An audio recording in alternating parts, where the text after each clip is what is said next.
Nagyon nagy szeretettel köszöntünk mindenkit ma az SUV kedvelőknek, akik egyébként János minden heti garázsadásban elmondottai alapján sokan vannak ebben az országban is, meg egész Európában.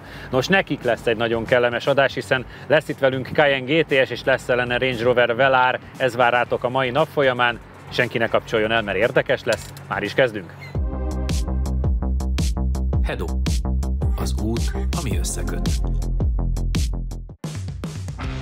Modell és hobbi. A modellautóbázis. ProGame Goldex Kft. Professzionális élelmiszeripari megoldások.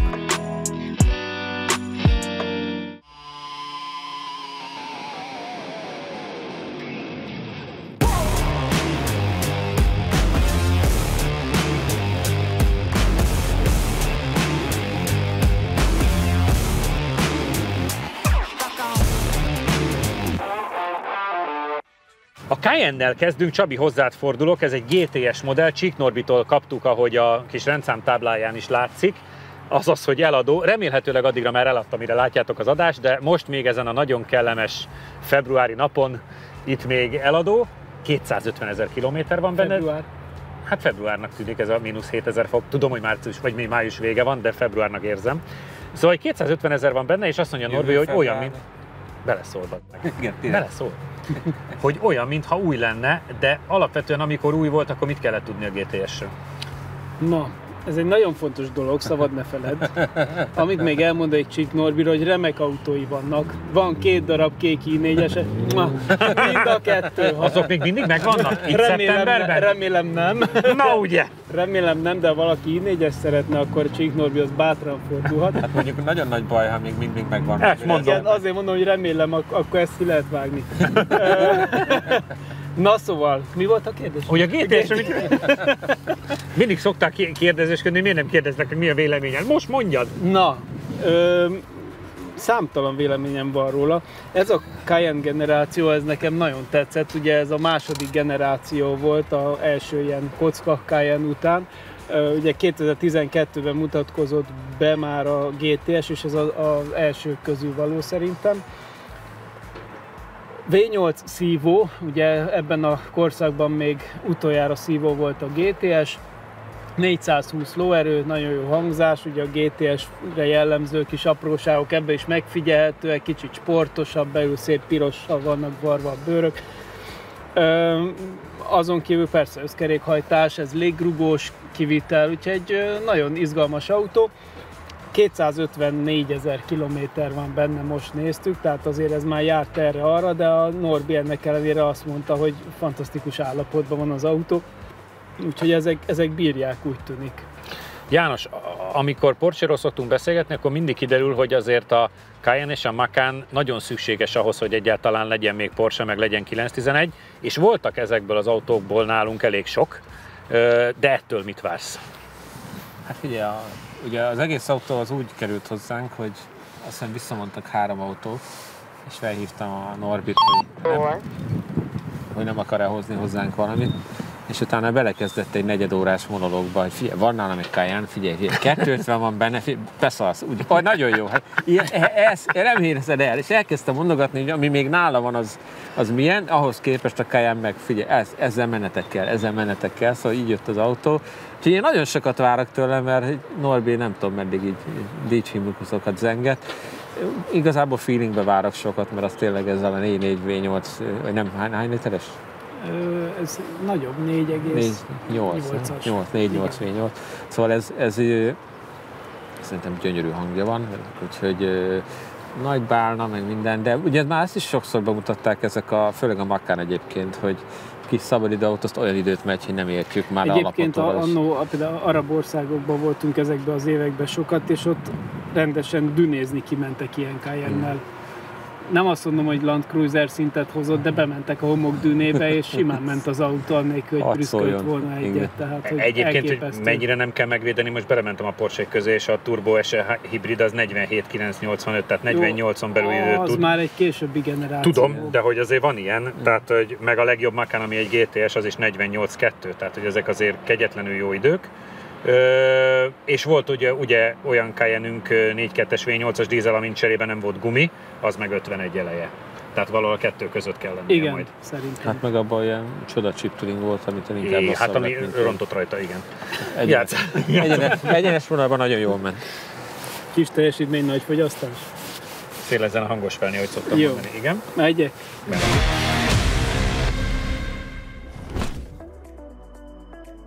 Csík Norbi barátunknak hála egy elég érdekes Porsche Cayenne GTS is eljött hozzánk. Norbi teljesen oda van az autóért, mert a futás teljesítménye ellenére zseniális a kocsi. Főleg a rossz úton mutatott teljesítménye győzte meg, de pont ezért is lehet érdekes, hogy mit tud kapucson. Több mint 200 000 kilométer a magyar utakon, ennek már tönkre kellett volna menni, ehelyett Norbi elhozta hozzánk, sőt azóta már el is adta. Ez a második generációs Cayenne természetesen szívó 4,8 literes V8-as motorral. Ez a motor az első generációs GTS-nél 405 lóerőt tudott, majd a másodiknál már 420-at, amit egy facelifttel megemeltek 440-re. A harmadik generációban már ezt lecserélték a 4 literes twin turbós egységre, és a teljesítmény is megugrott 460 lóerőre. De igazából nem a hihetetlen teljesítmény miatt lehet jó ez az autó, sőt nem is az összkerékhajtás vagy a 8 fokozatú automataváltó miatt. Sőt, kifejezetten nehéz, hiszen bőven több mint 2 tonna. Itt a GTS a kulcs szó, ami azt jelenti, hogy az alapmodellhoz képest és a magasabb szintet képviselő S felszereltséghez képest is még egy szintet léptek a sportosság irányába. Szinte mindenhez hozzányúltak a sportos élmény érdekében, így megnövelt a teljesítmény, keményebb a futómű, erősebbek a fékek, nagyobb és szélesebb kerekek vannak rajta, így a vezethetőség is sokkal jobb. Elvileg, de majd a köridő sok mindent elárul. 5,7 másodperc alatt van 100-on és több mint 260 km/h a vége, ami ma nem fog számítani.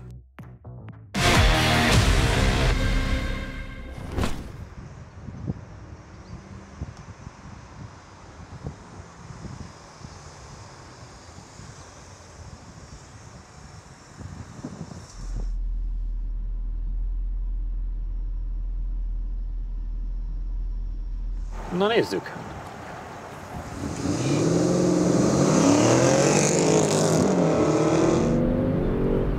Ahhoz képest, hogy mekkora autó, 66, nekem nem olyan rossz. Jó hangja van.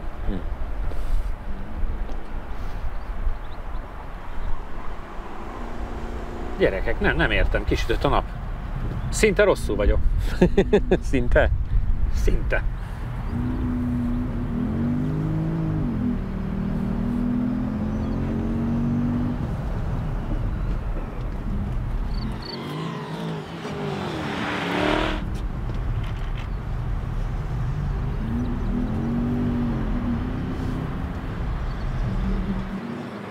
Ilyeneket durran vissza, ilyen butborékba.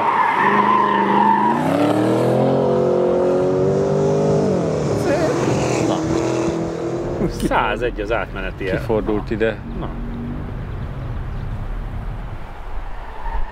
Azt hallatszik a váltásokon, hogy nem a legújabb generációs autómata van belőle. Ezeknek mindig az szokott lenni, hogy azért a váltóját azt, ha nem is szídjátok, de el kell mondani, hogy azért a modern váltók ennél sokkal gyorsabban. Hát jó, de ez sem már annyira régi. Nem. De hogy itt még van egy lépcső felfele azért. Hopp. Hűha! Szitálás volt. Csapánk befordult egy kétszer a sikánba. Igen. Most már csúszkál is. Igen, most már úsztassa.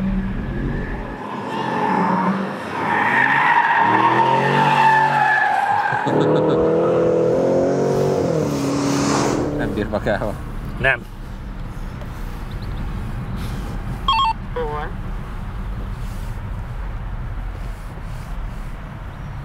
Az első kör ideje 49,978, a teljes idő 1 perc 35,119.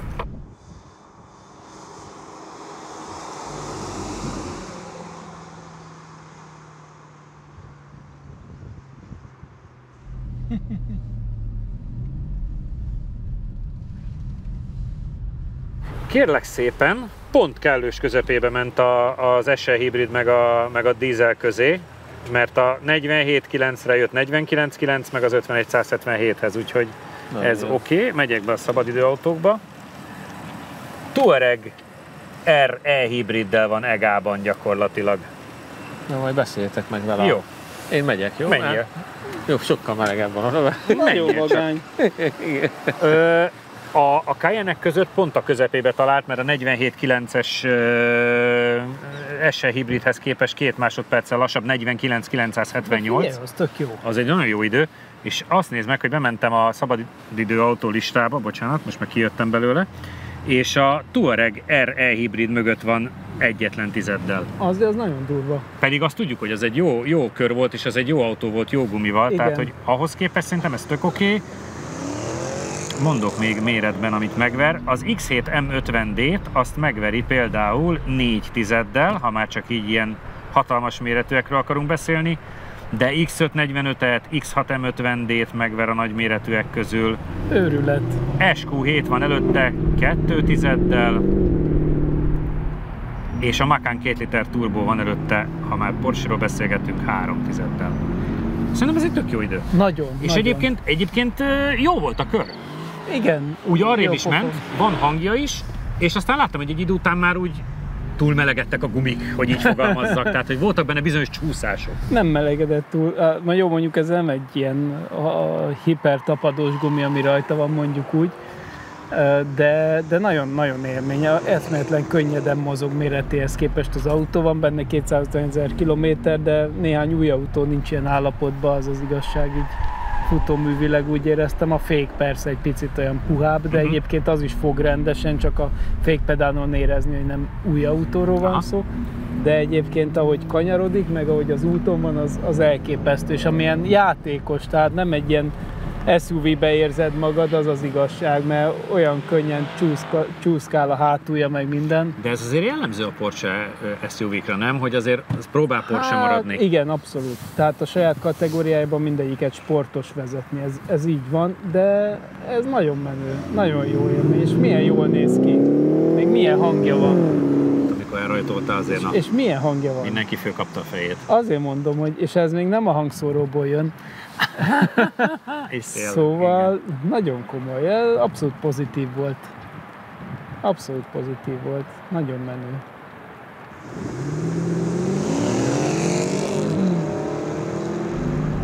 Fiat 68 volt, kicsit jobban sikerült a rajta.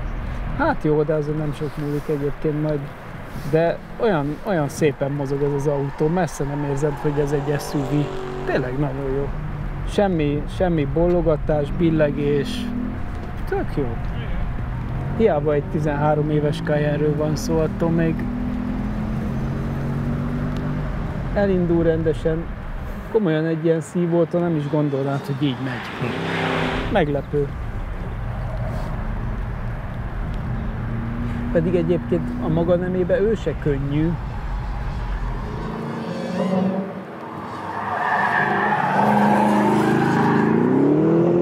Egy kicsit mélyebbről tudtak kigyorsítani. A váltója az nyilván nem egy ilyen napra kész manapság, azért van már gyorsabb váltó nála. Igen. Legalábbis ilyen sportos használatra.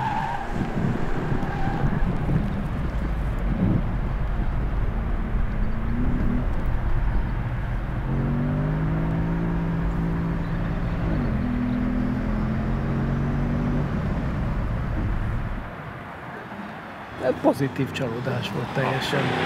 Meg azért 50-en belül menni egy ekkora Azért autóval. mondom, egy ilyennel. A dízellel azzal nagyon messze voltunk ettől szerintem. 51-177 volt Azért a dízel, mondom, tehát hogy az egy nagyon odébb. másik.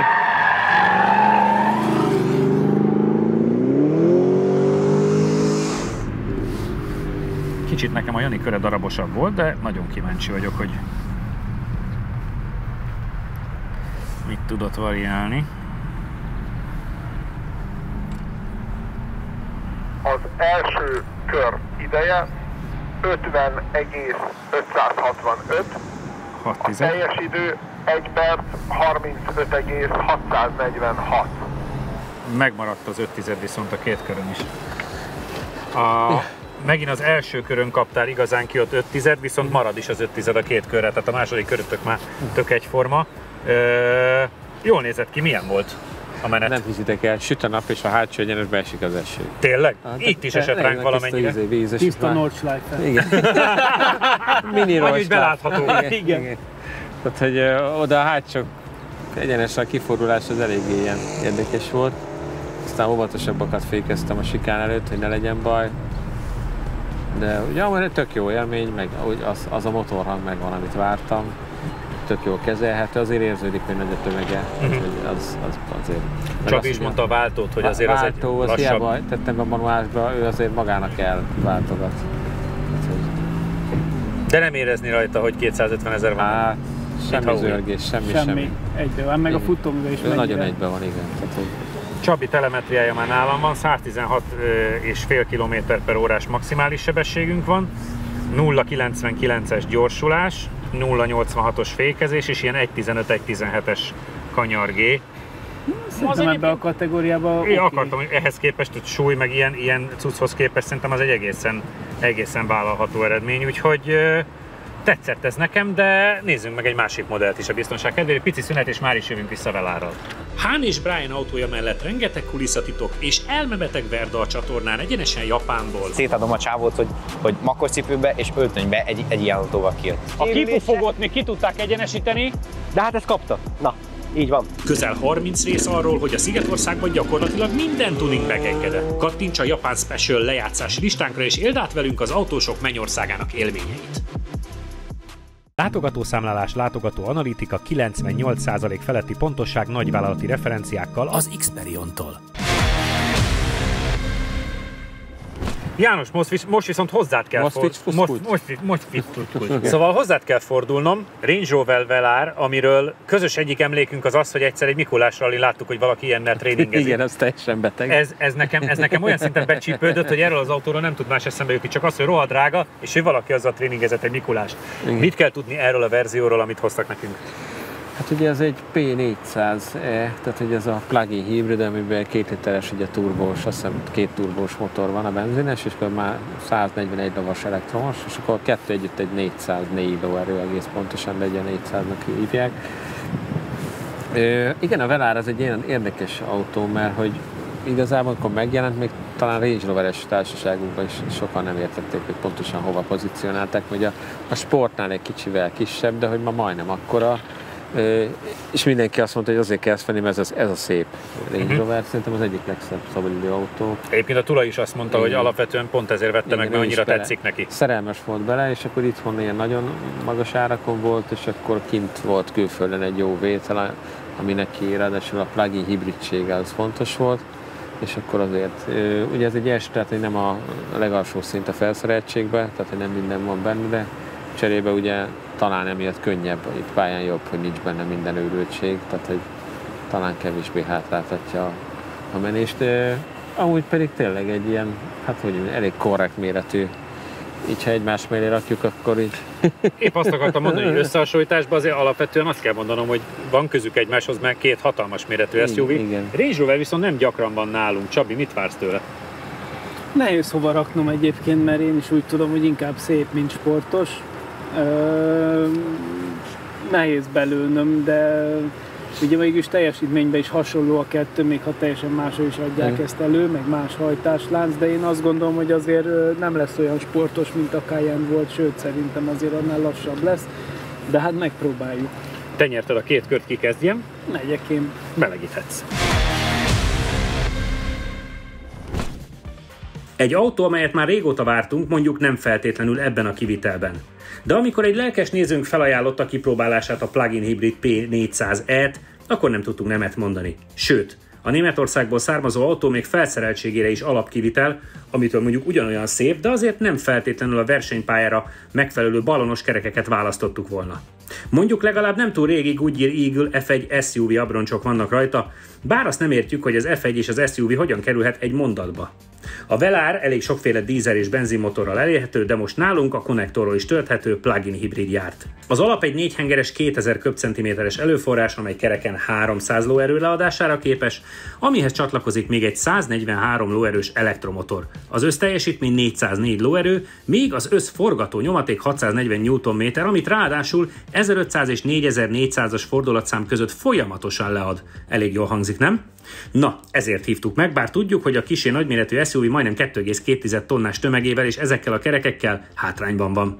De vajon mennyire? Mert a 8 fokozatú automata elvileg elég gyors, míg az összkerékhajtás alapban hátulhajt, és ha szükséges, akkor az elektronika egy kuplung segítségével kapcsolja rá az első kerekeket. A teljesítmény után nem meglepő, hogy 5,4 másodperc alatt gyorsul 100-ra, viszont vajon mennyire hatékonyan áll meg? Sok a kérdés, de majd a fiúk körei választ adnak.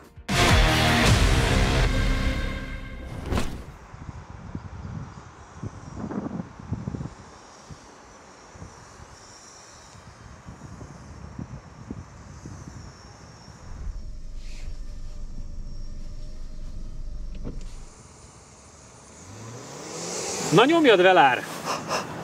Hoppácska, 72? Azért az, bocsássál meg, az gyorsabb, mint a Porsche indulása. Igen.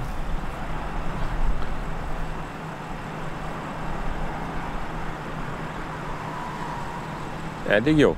Igen. Igen, egy szavam nincs, sőt. Kicsit nehézkes a kanyarodás. Nem mondtuk el, de a nézőknek mondjuk egy Goodyear van rajta. Igen. Igen. Az Eagle F1-nek az SUV verziója. Igen. És ezzel szerelik, ugye? Igen, Igen. ez eredeti gumia, igen. Igen, még ugye meg is mutatta a srác, ugye a CLR rajta van. Igen, tehát hogy külön a Jaguar Land Rovernek gyártják, igen. Ezt a méretet így. Figyelj, kasznidől is vállalható, itt volt egy kis torpanás. Igen. Figyelj, azt kell mondanom, hogy értékekben mindenhol jobb, mint a Porsche, mert a 101 volt, ez meg 102 átmenetiben, és a rajtja is jobb volt. Majd megnézzük, hogy kanyarban mi a különbség. Még a végén meg fogunk itt lepődni. Igen, igen.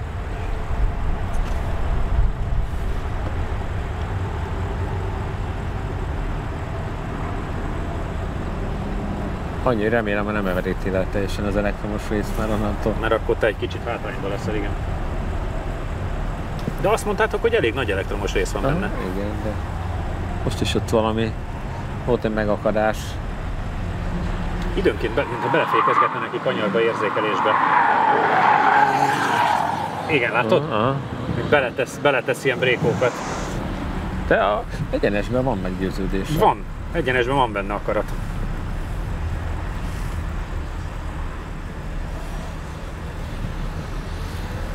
Az első kör ideje 51,316. A teljes idő 1 perc 37,442.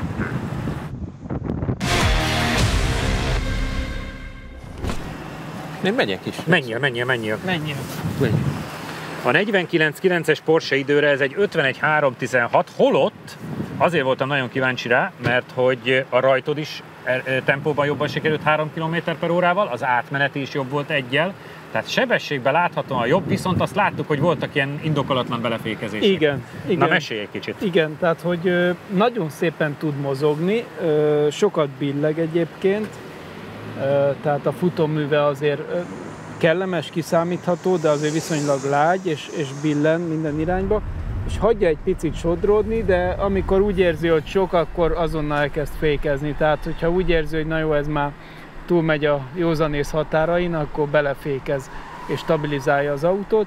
Úgyhogy valahogy annak a határán kell tartani, hogy egy picit csúszson, de azért még ne fékezzen bele.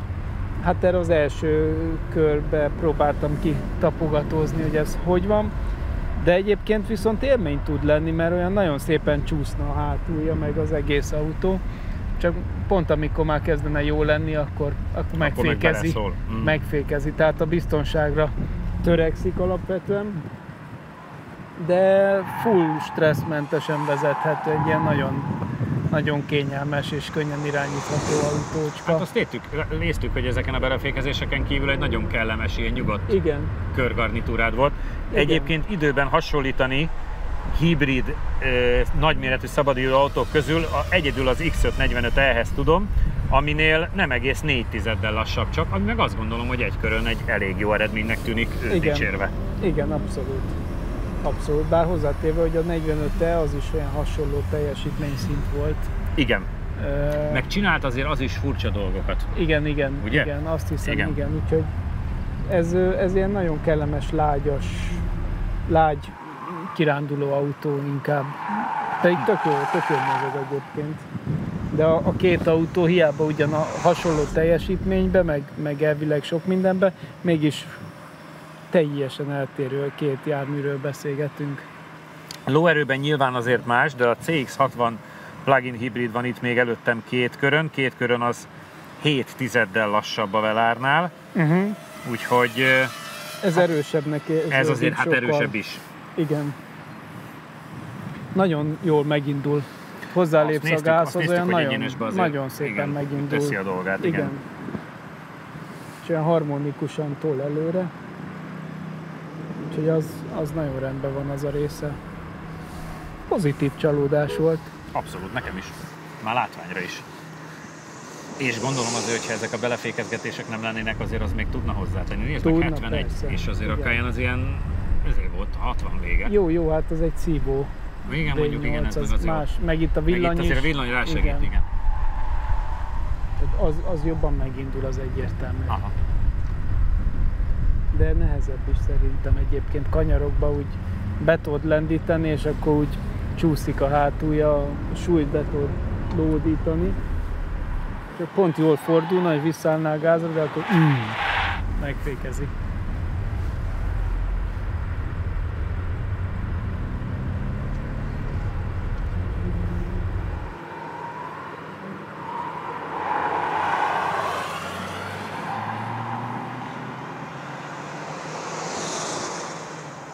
Hát ott 102. Igen. Azért az jó tempó, nem? Az jó. Abszolút.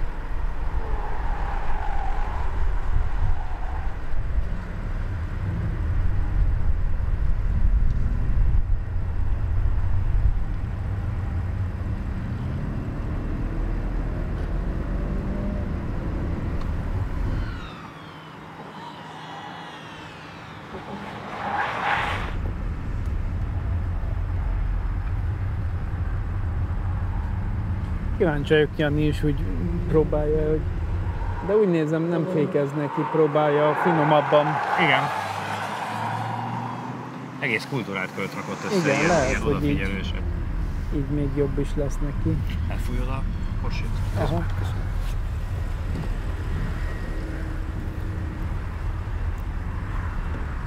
Első kör ideje 51,177, teljes idő 1 perc 37,553. Izgalmas széthordás van, mert 2 tizedet tudtál nyerni az első körön, viszont 1 tizeddel Csabi nyerte a 2 kört, tehát ott 3 tizedet visszakaptál. Volt helyzet? Hát, hogy átmentem én nagyon bátran a sikánon itt, csak utána úgy rosszul nézett ki, hogy merre tartok. És inkább belefékeztem, hogy megígértem a tulajnak, hogy nem borítjuk fel. Mondjuk igen, az jó hír tényleg. Meg hogy nem ugrik le a gumi a felnéről, mondom, akkor inkább maradok az úton. Igazándiból a helye nem változott, csak azt még Janival nem egyeztettük, hogy ilyen hibrid nagyméretű SUV-ban az X545 ehhez nagy kedvencethez tudjuk hasonlítani. Eddig még 4 tizedre voltunk tőle, most már csak 2 tizedre, ami azt gondolom, hogy inkább a Velar dicséri. Igen, hát meg ugye ez most az elég magas oldalfalú, tehát hogy ez nem alapvetően a pályázásra kitalált gumi. Tapadásba se hozta azt, amit én igazából vártam volna. Az is furcsa, hogy ugye már felvezető körbe is észrevettem, hogy hiába van kikapcsolva az ESP, azért úgy gondolja, hogy belematad. Bele, hát ugye azért mondtam, hogy belefékezett nekem is egy csomószor, igen, ha megúszik, akkor fékez. Tehát tudna ez a kocsi jobbat is, ha kicsit hagyná a szoftver jobban mászkálni. Tehát, alapvetően, amikor egyenesbe vagy, meg megnyomod, egész kellemesen húz, tehát hogy jól megy egyenes vonalban, nagyon. Kényelmes a futómű hangolás teljesen, de hogy ahhoz képest szerintem töké az idő. Abszolút, én is ezt gondolom, és egyébként 120-as tempót el tudtok érni. Majdnem 1G-s fékezést, és 1.25-ös kanyart, ami egyébként megint csak azt mondom, hogy nem szar. Egyáltalán nem, sőt. És nagyon sokat emelkedett a hőmérséklet, mert majdnem 16 fok a 13,2-höz. Jó? Ez durva. Jó, ez nekem nagyon fontos info, mert azóta nem fagyok meg. Úgyhogy ez egy meglepően jó idő volt, szerintem mindkét autótól, mindkettő dicséretes, úgyhogy nagyon szépen köszönjük mindkét tulajnak, illetve hát a Neppernek, meg a tulajnak, hogy ott van a kamera mögött, csak azért rögök rajta a rózsaszín pólóba. Ezek voltunk már a jövő héten, és természetesen lesz lap timing, addig is kövessetek bennünket Insta, Facebook, YouTube, TikTok, jövő héten pedig találkozunk, üdv mindenkinek, sziasztok! következő adásban egy autó lesz itt velünk, ez egy 340i BMW, amely már volt egyébként a laptimingban, de az nem ilyen volt. Ez majdnem, hogy 2 darab 340i egymásba építve, úgyhogy érdemes lesz megnézni a műsort, tartsatok velünk!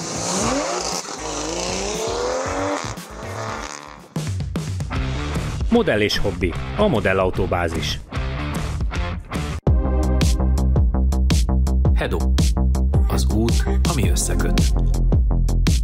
Ha különleges autós programokat keresel a Phoenix Motorsport kínálatában, biztos találsz megfelelőt. Hozhatod a családodat, barátaidat, vagy akár munkatársaiddal együtt is jöhetsz.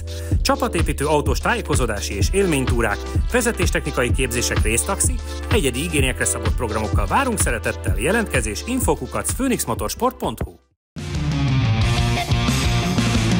Ha még nem tetted meg, most azonnal iratkozz fel a csatornánkra. Nyomd meg hozzá a kis csengőt, és így nem maradsz le a Lap Timing adásokról sem.